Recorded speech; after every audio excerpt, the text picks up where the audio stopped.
Ladies and gentlemen, please welcome to the stage Brigadier General Bernie Scotch. Thank you, ladies and gentlemen. We are honored today to be presenting this space as a warfighting domain. And our rules of engagement are simple. They're whatever General Raymond wants them to be.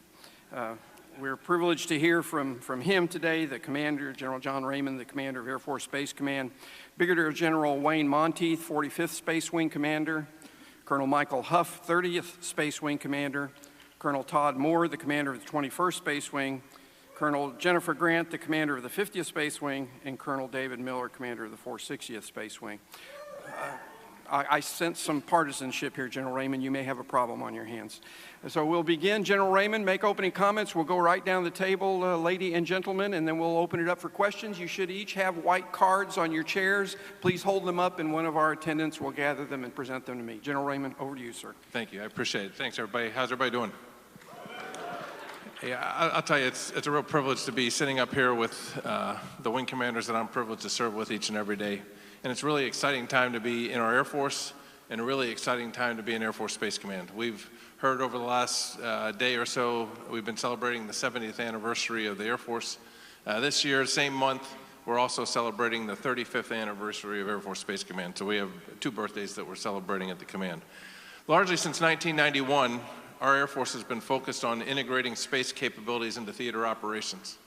And we've done so in a relatively benign domain. There hasn't been a threat to really be concerned about. This integration has provided us incredible advantage. And we see this every day playing out in the theater today. But that's no longer a given. And as the chief said this morning, space superiority is no longer a birthright. And we feel in the future, we're going to have to fight for that space superiority if we were to get into a high-end fight. So to put this into context, I'd like to show a quick, short video.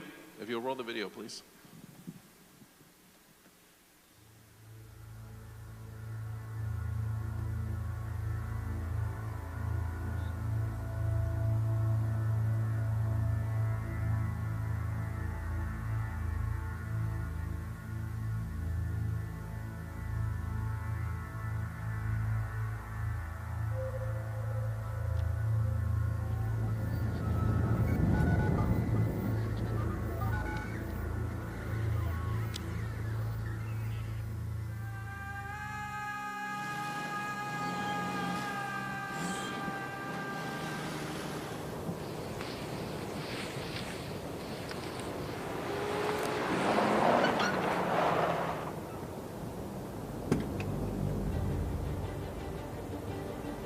Give me a range and grid to the target.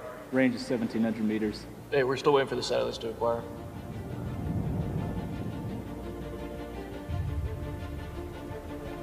Can I get a status check on all the vehicles over the target region? Sir, all birds in area are healthy. We have a good FOM on the GPS. Building grid, 42 Tango, Charlie Whiskey, 982 468. Roger. Give me a sensor over the target.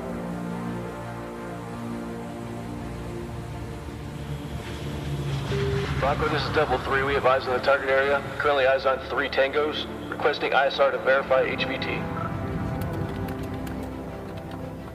Alpha 1, Bronco 5-3. Currently, Double 1 requesting to armed overwatch. Request you push to Double 1 at the following grid. 42 Tango, Charlie Whiskey 98. Roger, Bronco, pushing to Double 1, and we'll contact him on yellow 01. Stand by for a full 360. Looking for a positive ID on HVT1. How copy? Good copy. Standing by. How's the feed look? Hey, what's the status of Alpha 1?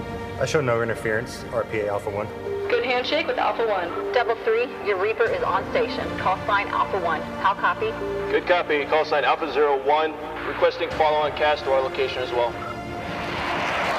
Double 3, you have 2 F-16s inbound. TOT is 15 mics. Call sign Hornet 1.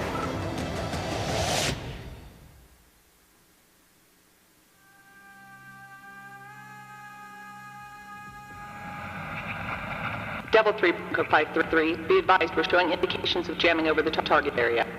Bronco, Devil 03, how do you read? Bronco, Devil 03, how do you read?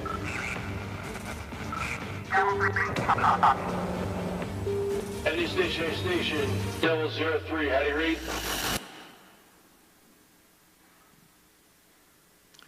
So the Airmen of Air Force Space Command, about 36,000, come to work every day to make sure that that what if doesn't happen. And I'm, again, privileged, very privileged to serve with an incredible group of leaders that are here with me on the stage. What I'd like to do is turn the microphone over. They'll introduce themselves, talk a little bit about their wings. We'll go down the line, and then we'll open it up for questions. Thanks, sir. I'm Brigadier General Wayne Monteith, commander of the 45th Space Wing and director of the Eastern Range. That's Patrick Air Force Base and Cape Canaveral Air Force Station. At the two launch wings, control of the battlefield begins with us. We provide assured access to space, and at the 45th Space Wing, we are the world's premier gateway to space. This fiscal year, we have launched 21 space missions. That represents over 1/4 of all space missions in the world, and we've done it while fighting through 2 hurricanes. This calendar year, we continue to break barriers. The X-37 launched a week and a half ago, right before Hurricane Irma hit. It was launch number 15 for us this year. That means we have launched more than Russia, and we have launched more than China. In addition to that, we have also landed 7 Falcon 9 first stage boosters. We have demonstrated that we can launch every vertical launch system in the US inventory, and now flying autonomous flight safety systems, we've taken our capability to launch quickly from 72 hours last year to now I can shoot twice in 24 hours. We provide everything the warfighter needs in space. Thank you very much. My name is Jennifer Grant. I'm the commander for the 50th Space Wing at Schriever Air Force Base, and it's a pleasure to be here today. At Schriever, we have 6,880 people assigned here to the wing, and we've been focused primarily on providing global combat effects. The video you just witnessed is what we do in part at Schriever. But just like we've been talking about breaking down barriers, that's what we're doing at Schriever as well, and at the 50th. We're now focused on evolving space and cyberspace warfighting superiority through integrated and innovative operations. And that affects our global positioning system, our communication in space, space situational awareness, and we also have at Schriever in the 50th, the third Space Experimental Squadron doing some of our on-orbit testing for new systems, and our communication squadron, which is at the forefront of the Air Force's cyber squadron initiative. Our Space Mission Force has been the leader in space, and with the shift and change in landscape for space and cyberspace operations, from the assumption that we could operate in a benign environment to an acknowledgement that space and cyberspace are contested, congested, and can be degraded, we've been at the forefront of the Space Mission Force development as it relates to and supports the space superiority initiatives. This construct ensures a more consistent presentation of forces, as you've heard, to the combatant commanders, although we refer to this in large part at our wing as being deployed in place. We have a 4-month deployment phase on console and 4-month dwell time, during which period we are focused on developing our tactics and procedures and doing some advanced academic training. We began this construct on the 1st of February in 2016, and we're 18 months in and ready to begin the next rotation on the 1st of October. We really are beginning to break down that barrier of reconstituting our forces and being prepared for a degraded, contested environment in space. Thank you. I'll choose this mic. Good afternoon. I'm Colonel David Miller, the commander of the 460th Space Wing Panthers. Our mission set is to provide ballistic missile warning and infrared surveillance for this nation and our allies. So on behalf of the men and women of the 460th Space Wing, I'd like to say, you're welcome.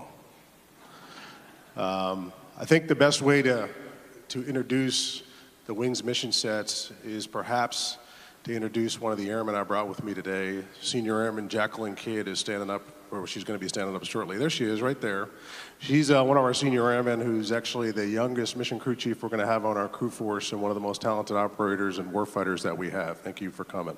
You guys owe her a big round of applause.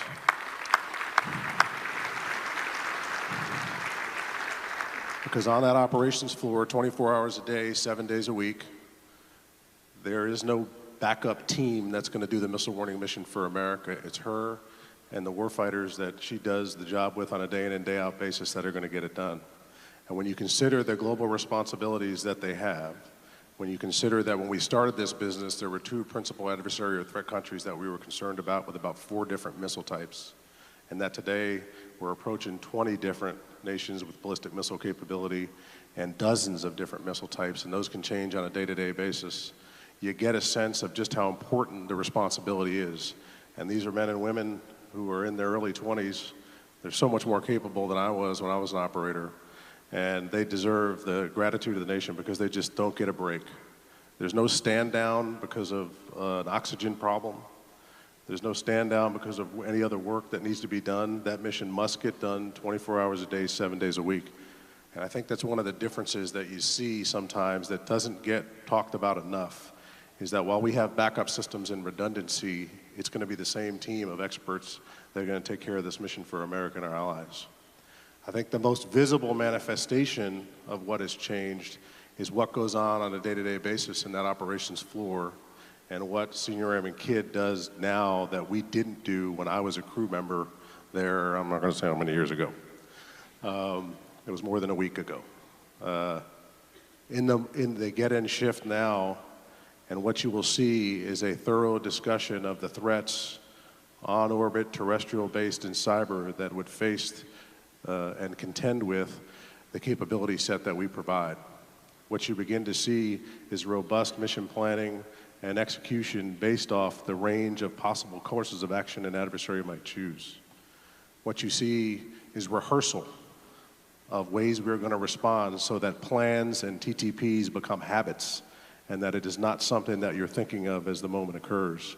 And what you're beginning to see more and more of is more and more integration between the wings, the 3 wing commanders in particular, to my right and my left. And I think that that is going to be what allows us to be successful in the future. It is a journey that we are on to ensure that we are prepared for a warfighting domain. It is not something that's going to happen tomorrow. But I can tell you that with the people that we have, like Senior Airman Jacqueline Kidd and the other members that I brought from the 460th Space Wing, I have no doubt that they will be there to provide this capability that simply is unmatched for any other potential adversary or otherwise, and continue to do it on a 24/7 basis because the American people and our allies expect it. Thank you. Good afternoon. I'm Colonel Todd Moore, commander of the 21st Space Wing at Peterson Air Force Base in Colorado Springs. As the commander of an Air Force wing whose primary mission sets include ground-based missile warning, missile defense, and space situational awareness, our mission is to execute combined global capabilities to defend the homeland and to enable space combat operations. We assert this space superiority through disciplined, bold, and creative airmen. I am proud of those airmen. They are relentless in accomplishing the mission, and they understand that space is essential to our way of life and our way of war, and it's worth defending. Our capability to watch space for adversarial missile launches has been in effect for several decades. With an increasing amount of nations developing ICBM capability, missile warning is an increasingly important rapid detect and dissemination information for important for dissemination to our nation's leaders. Our missile defense mission is a growing effort that pairs Army and Navy missile tracking and shoot-down capability with our missile warning network. The 21st Space Wing is a part of a global space surveillance network designed to detect, track, and report man-made objects orbiting Earth for potential threats or hostile action. 9 of our operational units conduct space surveillance, maintaining awareness of all near-Earth and deep space cataloged objects. They collect roughly 400,000 observations per day and track 23,000 objects. The 18th Space Control Squadron averages 10 collision warning notifications per day.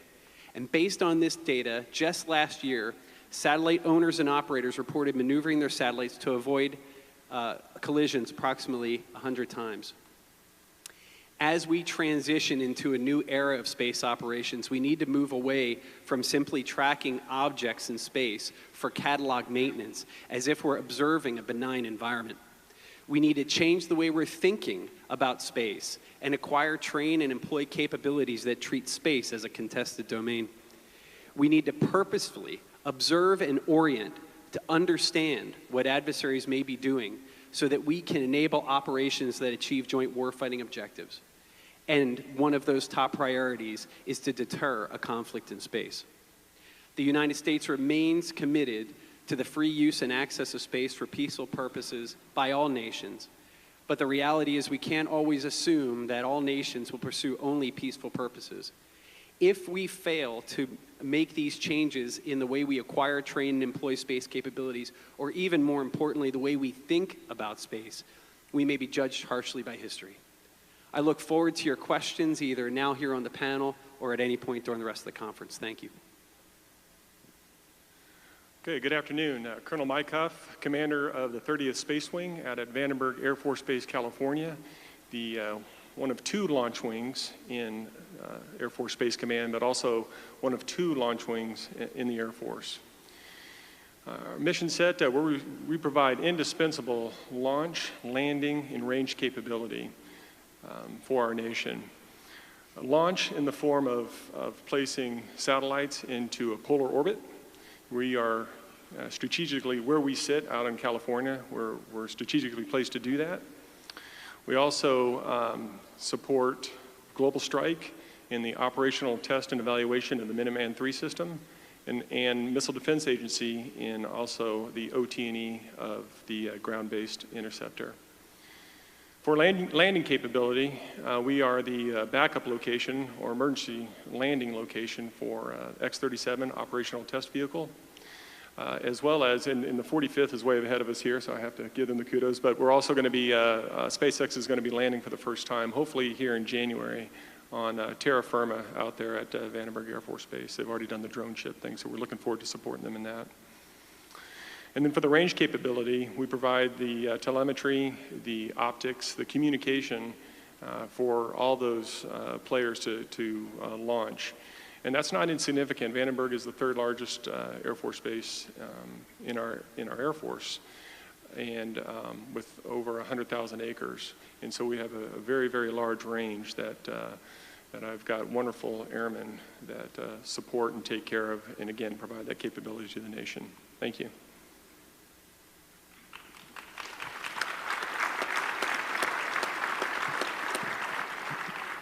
All right, there's no shortage of questions.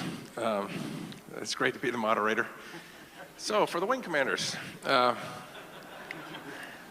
you'll notice there's no questions here for General Raymond. For the wing commanders, what should a young cadet know about the space sector before they potentially join Space Command upon commissioning? Sir, I'd say that's pretty easy. It's exciting to be in the space enterprise right now. It is the future. Whether it's warfighting in space, preparing to warfight in space, we've moved from a relatively benign environment to a rapidly more and more contested environment. And if we are not prepared to fight in that domain, that fight will come to us. And so the opportunities are endless, whether it's flying a satellite, doing missile warning, or if you're like me and you're a little boy at heart, and you can't drive a truck for a living, launching rockets is about the next best thing.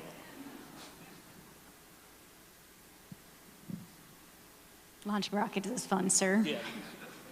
I would also recommend to a cadet who is interested in exploring and eventually becoming part of our space enterprise here to take advantage of all of the educational opportunities that you have at your fingertips while you are in that type of an environment. To learn both in the classroom academics, but also to exercise your critical thinking skills, because we are always looking for folks who are able to think outside the box. Earlier today you heard General Goldfein talk about, hey, we're in an era right now where we need people who are going to be versed to solve problems, who don't just think outside the box, but we're thinking about throwing away the box. And so for our young folks who are in school and who have an opportunity in a very safe and creative, exploratory type of environment to really don't be limited by the types of problem sets or the questions that you can ask, and to be able to do that, in particular where you have some practical application in that regard too. That's all good. I think the only thing to add from my perspective is, why don't you just come see us? We have a number of programs, particularly, I can speak for myself, I partner with both the ROTC detachment at Colorado State University as well as the ROTC detachment at CU Boulder. And we host those cadets in particular, but certainly the Air Force Academy cadets when they come up as well during their summer break. And I think that is the best exposure that you can get to operations. And there are a range, you also get an appreciation for the range of skill sets and jobs that must be performed in order to ensure that we're successful. So whether you as a cadet choose to do space operations or not, you choose to be, if you come to Buckley to get a look at the cyber mission defense team, you choose to get a look at one of the defenders. I brought one of them with me here today. There's a bunch of people who gotta do their part in order to make these missions work. And when you are dealing with critical infrastructure to the extent that we have at each one of these bases, we really do fight from our bases, and it really is a team effort. So I would encourage you to come out and visit. I'm sure all of us will stick around afterward and take the opportunity. We'll set something up, and we do this on a regular basis. Because just like our forefathers in the Air Corps set about educating the American people on the importance of air power, it's our responsibility to do the same for space power. First thing I would say is climbing into some kind of advanced orbital mechanics would be a great step. We need to move from, we are evolving to go from 2 dimensions plus time. Air power is 3 dimensions plus time. Space operations really is 5 dimensions plus time when you consider about how we operate in space. That would be my first. The second would be, if you're looking at industry, look at distributed architectures and how those operations are in place and what are the opportunities to model those. And then the last thing would be to take a look at how industry does systems integration and working off the delivery of certain products, because ultimately we are trying to follow a similar model so we can get operations online quickly. Yeah, and just to kind of put a cap on this, and really to echo what General Monteith was saying, this really is an exciting time to be in the space business, in particular launch. You've seen what SpaceX is doing, and other commercial providers that are coming on board are looking at doing the same type of things again. But what that forces us to do is to be innovative on our part. We don't want to be the ones from the space on the Air Force side of the house to the ones to say no or that we can't do that. We try to keep up with them. So, and again, it's forcing us to relook how we do business. And finally, that you've heard, what you've seen here up on the stage, is that space is a very diverse mission set. So we have launch, satellite command and control. You've got ground-based missile warning, space-based missile warning, space control again. So I think there's a little something out there for everybody. Thank you. There's several questions concerning intelligence, so I'm going to wrap them all into one. The Space Mission Force construct is preparing our space operators to be warfighters. But how are we preparing our intelligence analysts within the Air Force to be better utilized to provide our space crews with actionable intel? Rock, why don't you start with that, and then over to the rest if you'd like to jump in. Yes, sir. I think the best way to capture this is within the intel, within the operational crew, we have a number of intelligence professionals who, in my day, there was 2 of them, and they were exclusively focused on making sure that we understood what those threat indications in INW were for the specific missiles that we were concerned about. As you saw in Desert Storm, when we were really focusing on integration and the use of Defense Support Program satellites in order to detect, they did a great job because we did not miss a single Scud that was launched in Desert Storm. Well, now, thanks to my brother Dennis Bythewood, who's in the audience, I think, today, and the Space and Missile Systems Center team, we've advanced the new space-based infrared system and have really taken a quantum leap in capability set. Our adversaries have noticed this, so their change in the RIT for the intel analysts that we have on the operations crew is now to reconcile the challenge that we have from the counter space threats. And those will be, as I alluded to earlier, specific indicators and warning of on-orbit threats, terrestrial-based threats, and their cycles that they're on, as well as the cyber threats. Some of this they can accommodate within their nominal crew force allocation. In other words, the number of people that we have dedicated to do it. Some of it, the boss has helped us surge capability, in particular a focus on counter space intelligence, to supplement that, and as we ramp up the SMF over the next year or two, to ensure that we have a robust capability set. The last piece is in partnership with Air Combat Command. General Raymond has stood up the OPIR Battle Space Awareness Center at Buckley Air Force Base, and particularly in our Mission Control Station. And with the commitment of the A2 team as well as the commitment of ACC, have allocated over 50 intelligence professionals to help us get after exploiting this capability called infrared surveillance for all we can. I can't go into too much about it, but we don't do space for space sake. We're not just going to fight counter space fights if we have to and are forced to for those sake. The purpose of it is to maintain the warfighting commitment that we made to provide infrared surveillance and warning.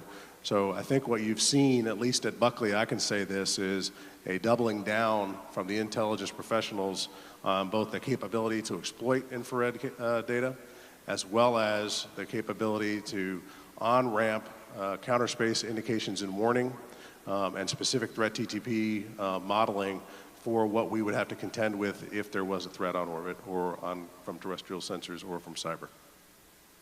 Anybody else? So one of the concepts with SMF is advanced training or AT. In discussions within the 21st Space Wing, AT means slightly something just a little bit different, and it means advanced thinking.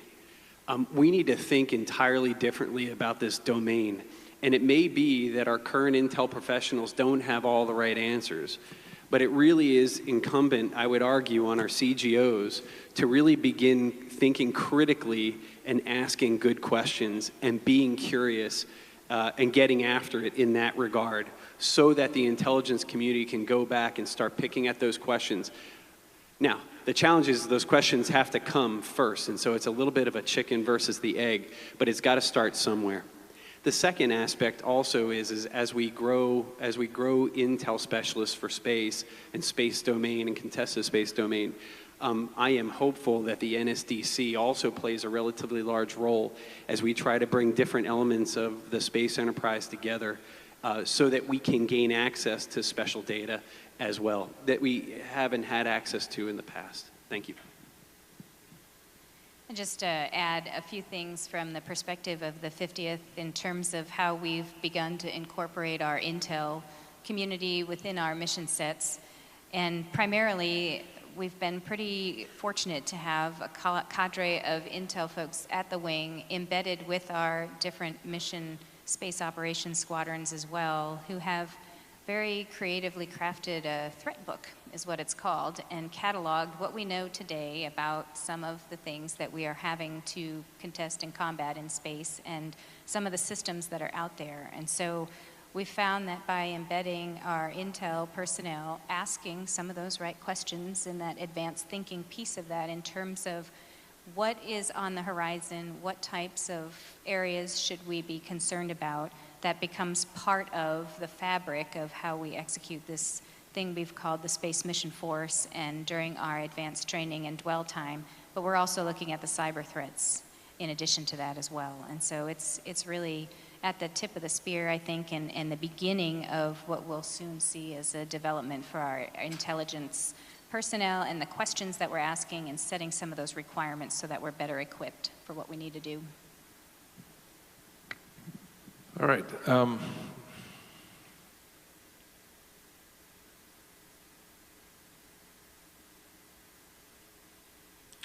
There's several questions on innovation.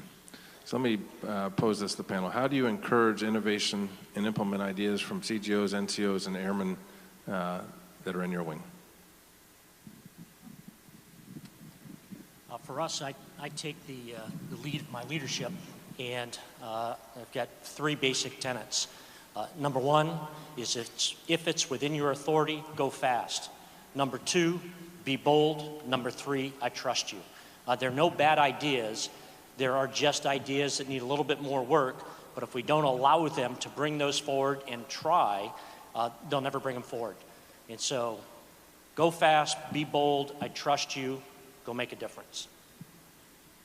Yeah, sir, I would echo that at our wing as well, and just the emphasis being on, yes, the speed and the deliberation, but definitely in trying to knock down barriers that would hinder any of that type of advanced thinking or innovation in terms of the problem solving, to make sure that our folks are not just able to go fast, but equipped and not tripping over anything that serves as a barrier.